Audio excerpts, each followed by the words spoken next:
BEM Universitas Indonesia kembali turun ke jalan. Hari ini, Selasa 18 Agustus 2026. Mahasiswa menggelar aksi di kawasan Bundaran HI, Jakarta dengan membawa 8 tuntutan kepada pemerintah. Salah satu yang paling menarik perhatian adalah tuntutan untuk menurunkan harga kebutuhan pokok dan BBM.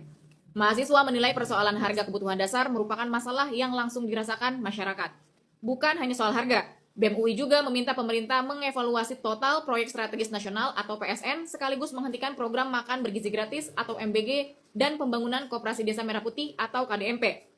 Tuntutan lainnya menyangkut penghentian pemborosan APBN, persoalan transfer ke daerah dan otonomi daerah, penanganan bencana di Sumatera dan Flores, hingga desakan agar represivitas serta intervensi TNI Polri di ruang sipil dihentikan. Jadi, aksi kali ini bukan hanya mempersoalkan satu kebijakan. Mahasiswa membawa isu ekonomi, anggaran negara, pembangunan, hingga kebebasan sipil dalam satu paket tuntutan. Pertanyaannya sekarang, apakah pemerintah akan merespon tuntutan BEM UI ini atau justru menganggapnya sebagai kritik biasa?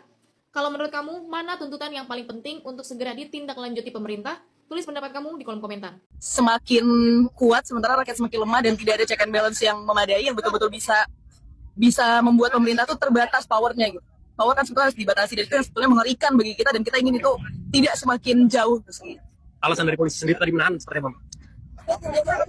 Ini saya juga ingin minta bantuan kepada seluruh masyarakat, terutama mungkin yang ada di perkantoran-perkantoran di tempat kita demonstrasi hari ini, untuk mengklarifikasi, mungkin mengkonfirmasi ya, apakah betul, karena dari Pak Reynolds sendiri, dari Polri menyatakan bahwa alasannya karena mereka yang bekerja sini merasa terganggu dengan adanya aksi demonstrasi kita. Nah, beliau tadi sudah siap untuk bertanggung jawab apabila pernyataan beliau ini salah dan mengklaim mengatasnamakan semua orang, padahal ternyata tidak. Beliau bersedia untuk bertanggung jawab, sehingga saya ingin tahu apakah memang terganggu atau tidak. Kalau terganggu, maka ya sudah, kita akan evaluasi lagi apakah demonstrasi itu memang seharusnya tidak perlu ada lagi, atau apabila mereka memang justru mendukung aksi kita, maka Pak Reynolds kita tunggu untuk bertanggung jawab atas omongannya, dan bertanggung jawab sudah menahan dan mengatasnamakan. Ini bang, mungkin nantinya akan terus menuju ke rakyat. Kita akan lihat dulu hasil keberlangsungan dari hari ini ya, kalau kita berhasil. Kami ini mahasiswa masyarakat, jangan menganggap kami seperti musuh. Hari ini membuktikan bahwa valid untuk kita melakukan aksi di Bundaran HI. Kenapa? Karena bahkan tuntutan nomor 5, pemerintah malah sekarang sudah mengelak. Bagaimana bisa pemerintah yang tidak pernah mendengar rakyatnya sendiri, sekarang malah ingin kita mahasiswa demo di DPR? Justru itu dipertanyakan, kenapa kita mahasiswa ingin demo di Bundaran HI? Karena kita, yang suatu bagian tidak terelakkan dari rakyat, ingin menunjukkan bahwa kondisi tidak baik-baik saja. Dan kita justru peduli dan cinta kepada Indonesia. Kita tidak ingin Indonesia justru beneran bangkrut. Tetapi perilaku-perilaku inilah yang justru ketika tidak berubah akan membuktikan bahwa Indonesia akan bangkrut secara ekonomi, Indonesia akan bangkrut secara demokrasi, dan terakhir, Indonesia akan bangkrut secara moral. Tolong jangan represif. Kami ini mahasiswa, bukan KKB. Tidak membawa senjata. Kami membawa niat untuk membawa perbaikan untuk rakyat Indonesia. Jangan menganggap kami seperti musuh. Jangan menganggap kami seperti penjahat. Kami ini mahasiswa masyarakat. Menghadapi kami jangan membawa senjata. Kami ini mempunyai niat yang mulia untuk kalian semua, untuk rakyat Indonesia. Dan kami tidak ditunggangi. Niat kami tulus untuk kalian, bangsa Indonesia. Kenapa Presiden Prabowo ini menjadi presiden terburuk sepanjang masa? Ya, saya udah pengalaman bisnis sejak zamannya Megawati ya. Sejak SMA itu masih saya udah mulai bisnis. Jadi tahu perbedaannya masing-masing presiden. Ya. Megawati, SBY, Jokowi itu masih lebih baik daripada presiden sekarang. Ini baru aku sadari. Ya. Dengan konflik politiknya pada saat itu, ya, orang mungkin masih mengkritik, rame kritik ya, tapi bersifat penyempurnaan ya, penyempurnaan demokrasi. Tapi sejatinya mereka tidak terancam dapurnya. Ya, baik-baik saja.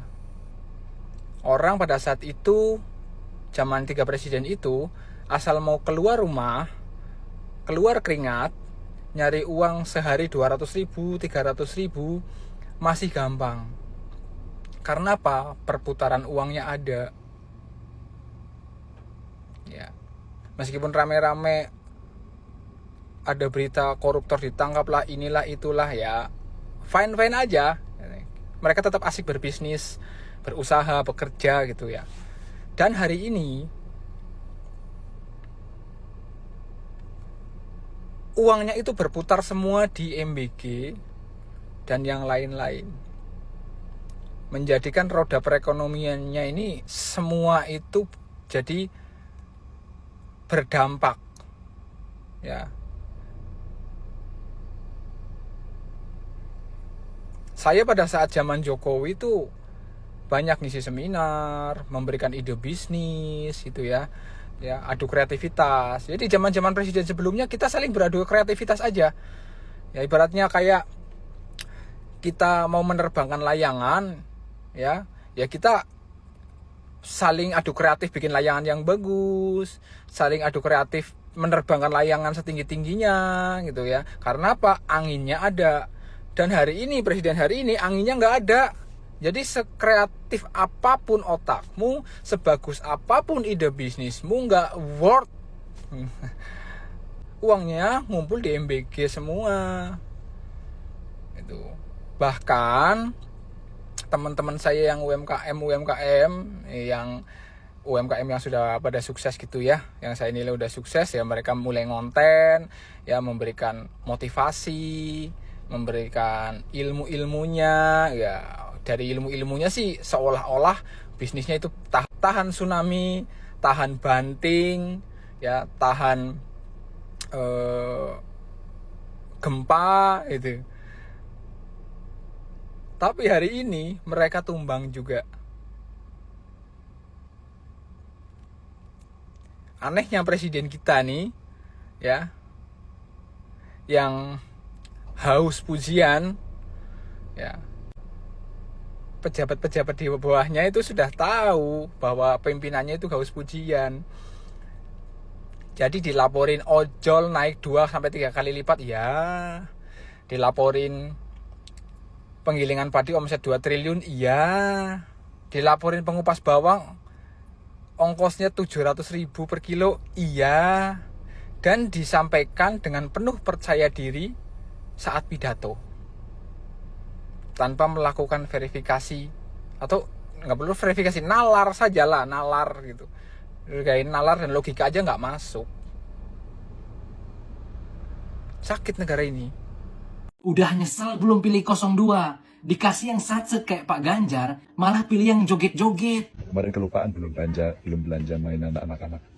Karena tadi malam pas kita lihat di salah satu tempat banyak anak-anak dan mereka merasa kalau ada gempa-gempa susulan kecil-kecil dia trauma. Dulu waktu butuh suara, turun ke daerah, ke desa-desa, joget-joget, minta dukungan rakyat. Giliran rakyat membutuhkannya, pada kemana? Kok malah Pak Ganjar yang turun langsung merasakan penderitaan rakyat? Pak Ganjar Pranowo tanpa drama panjang, langsung satset hadir di tenda-tenda penderitaan rakyat, menemui para korban, menyerahkan bantuan, bahkan ikut terkena gempa susulan. Ini bukan soal siapa yang kalah, siapa yang menang. Pak Ganjar kalah di NTT, tapi dia yang paling pertama datang saat rakyat NTT menderita. Ini soal kepedulian yang dibutuhkan rakyat. Jangan lihat siapa yang ada di saat kita senang, tapi lihat siapa yang ada dan peduli saat kita menderita. Ya apa ceritanya arep nangkep koruptor lah, kok petugasnya dhewe kayak ngene. Iki lho berita lucu banget, kok bisa-bisanya 78 pegawai KPK yang terlibat pungli hanya disanksi minta maaf lho. Sing tukang nangkepi para koruptor wae malah pungli lah. Kok gedeng itu. Sek talah hub iki ya apa ceritane kok iso-isone Kepala Badan Gizi Nasional BGM ungkap data MBG terduplikat 414 dapur terindikasi belum ada tapi anggaran sudah terisi. Lho, durung ono dapure tapi duite anggaran wis ono, wis kelep. Lah, iku ceritanya ya apa? Berarti bener katanya itu kalau MBG itu tempatnya kok ya geding.